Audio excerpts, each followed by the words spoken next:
दूसरी बात, इन शब्दों को विदा करना है तो संग्रह करना बंद कर देना चाहिए। लेकिन हम तो सुबह से सांझ तक शब्दों का संग्रह करते हैं। सुबह उठते से ही हम अखबार की खोज करते हैं,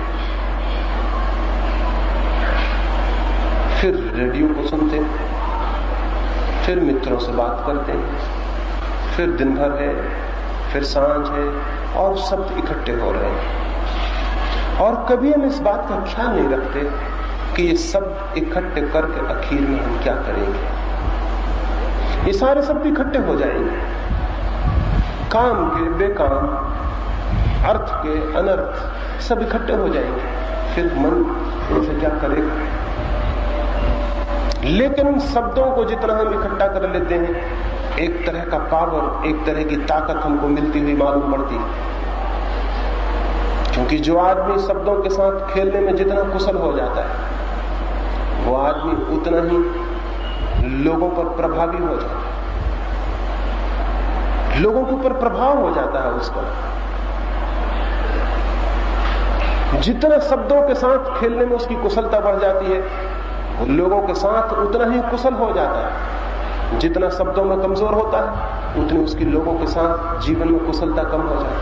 शब्द कुशलता बढ़ाते हुए मालूम पड़ते हैं, ये बात सच है। शब्द निश्चित ही कुशलता बढ़ाते हैं, जीवन के व्यवहार में एक इफिशियंसी, एक कुशलता पैदा करते हैं। लेकिन शब्द भीतर इकट्ठे होते जाते हैं, और विचार इकट्ठे होते जाते हैं, और भीतर धूल इकट्ठी होती जाती है, कचरा इकट्ठा होता जाता है, और वो सब इतने ज्यादा भीतर इकट्ठे हो जाते हैं, उनमें बंद मन फिर किसी तरह की उड़ान लेने में समर्थ नहीं रहता। शब्दों का व्यवहार करें, शब्दों की कुशलता उपयोगी है, लेकिन शब्दों के गुलाम न बन जाए।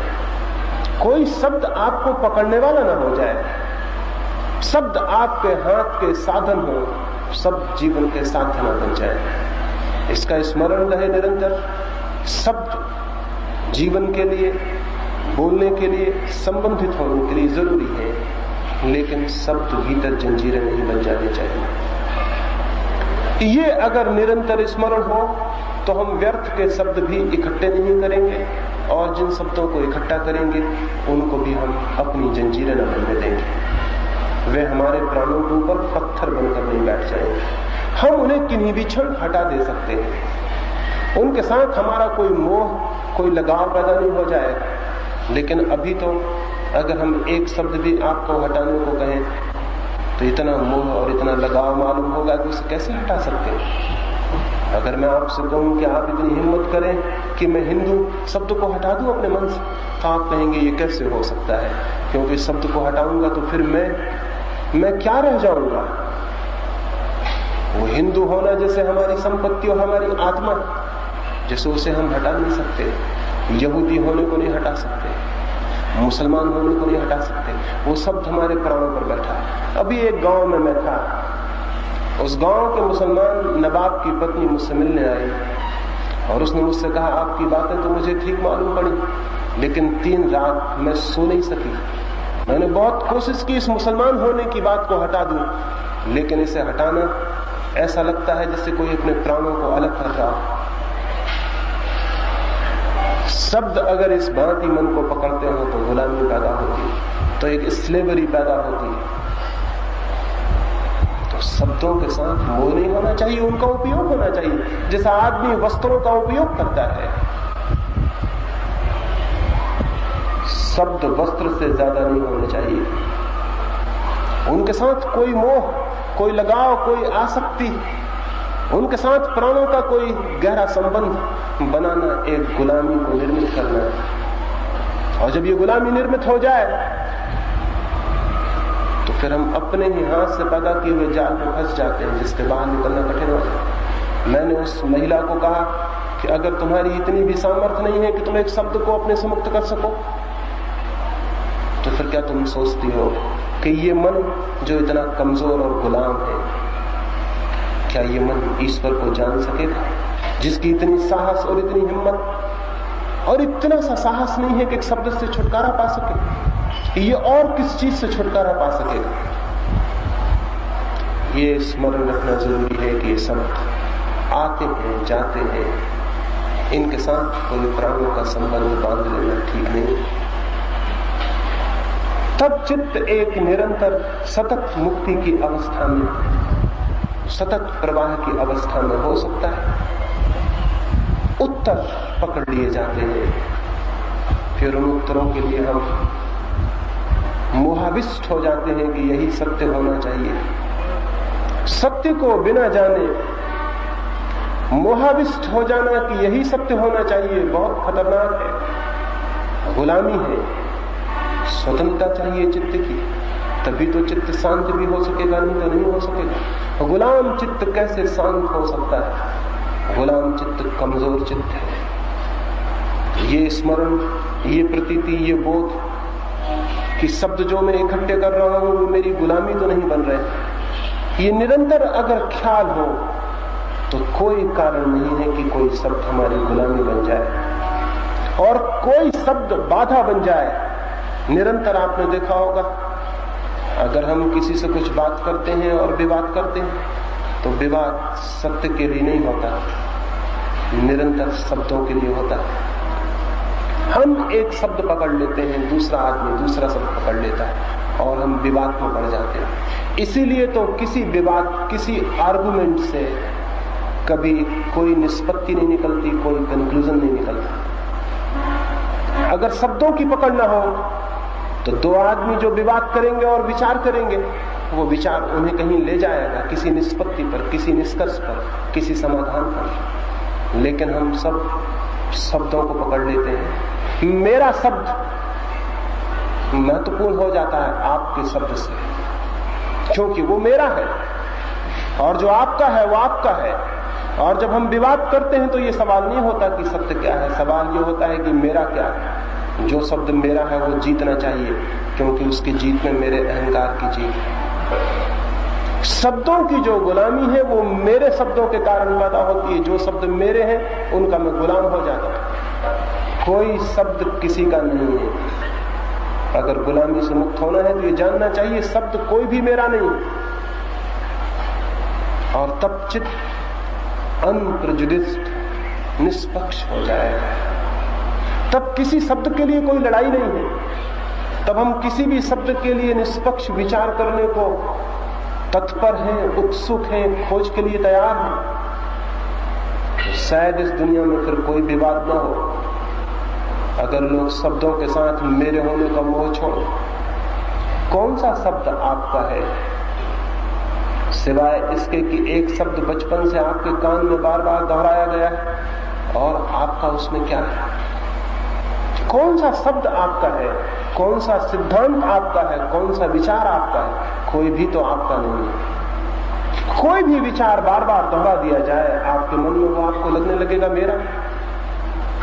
जो लोग बहुत कुशल होते हैं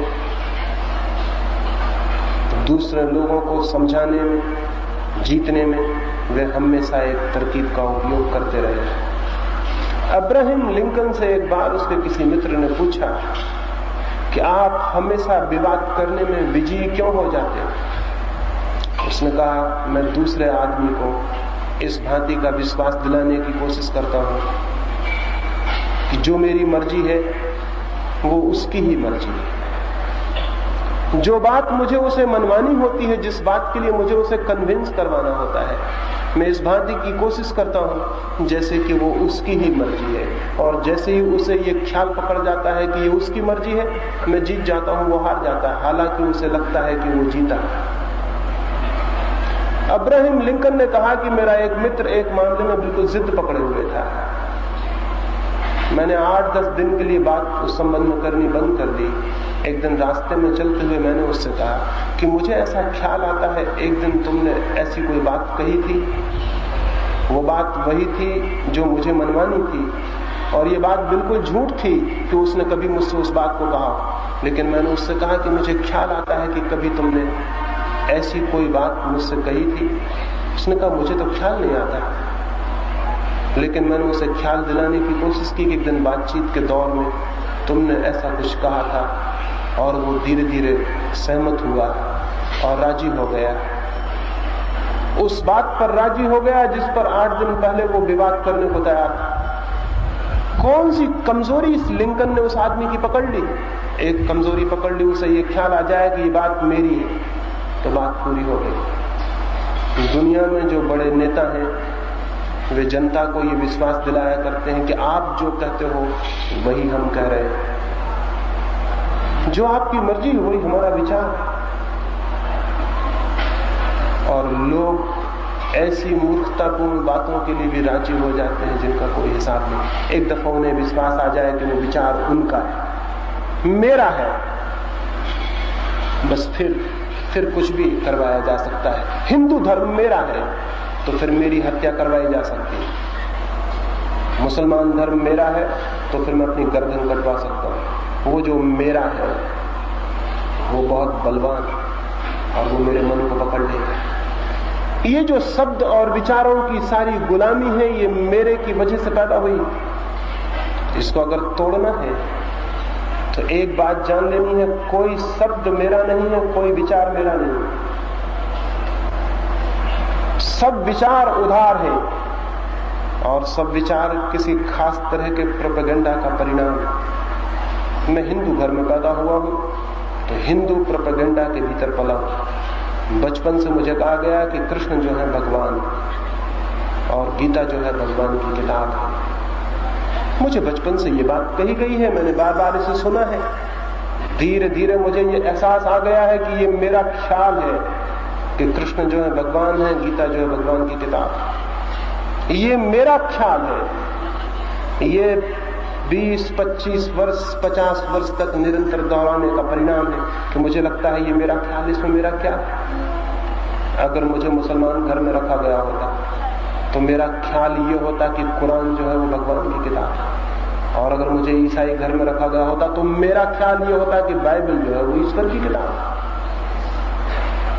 बचपन से जो प्रोपेगेंडा है, प्रचार है, उसका परिणाम है कि लगता है कि ये मेरे शब्द, ये मेरा धर्म है, ये मेरा देश, ये मेरी जाति, ये शब्द मेरे हैं और वो शब्द मेरे नहीं।